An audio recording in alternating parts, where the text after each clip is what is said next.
Hi Kayla. We just finished the module on active listening.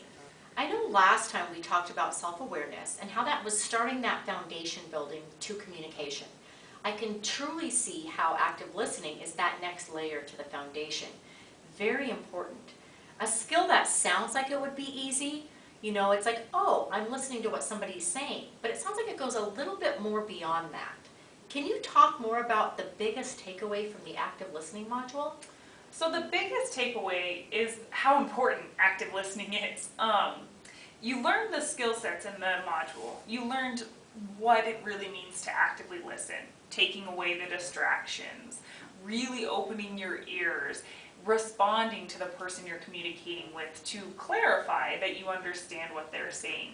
And by doing that, you're building rapport. So those are kind of those hard skill sets that they learned in the module. But we also emphasized in this training how important active listening is in the work environment, in your relationship building with your employee or your supervisor. So really, it's important to note that active listening is intertwined throughout everything we do and is truly a huge skill to have when you're communicating. Mainly because think about what happens if you don't understand what the person is saying. If you are not taking the time to actually listen to what they are trying to communicate.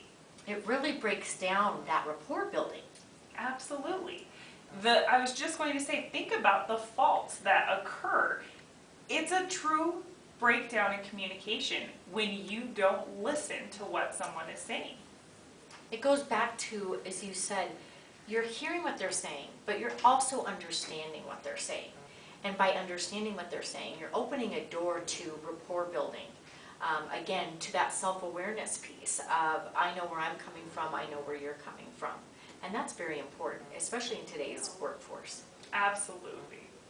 And I can't emphasize enough how active listening can play a vital role in all aspects. So whether you're the person that's providing that input or you're the person that's getting the input, if you're leading the conversation or not, it's important to say, I understand, or what I hear you saying is X, Y, and Z, because it clarifies everything.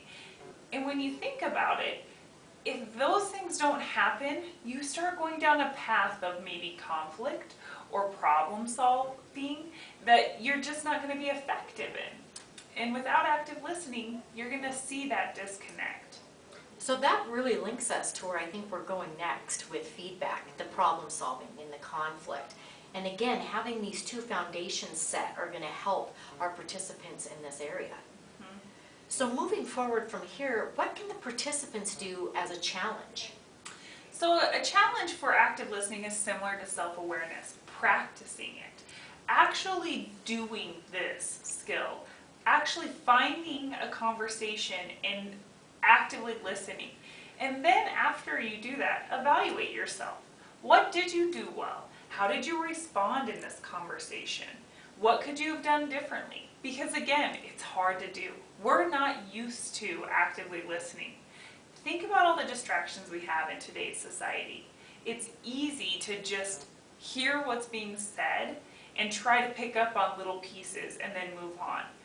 It's hard to stop what you're doing, to take the time to really focus on what that individual is saying. I think those are some great points, and definitely worth taking out there and using those as the challenge in this module to address that active listening, to see if you're doing it, to evaluate yourself so that you're bridging that gap and you're opening that communication more fully by not having those misunderstandings. Mm-hmm. Great. Thanks, Kayla. Thank you, Rebecca.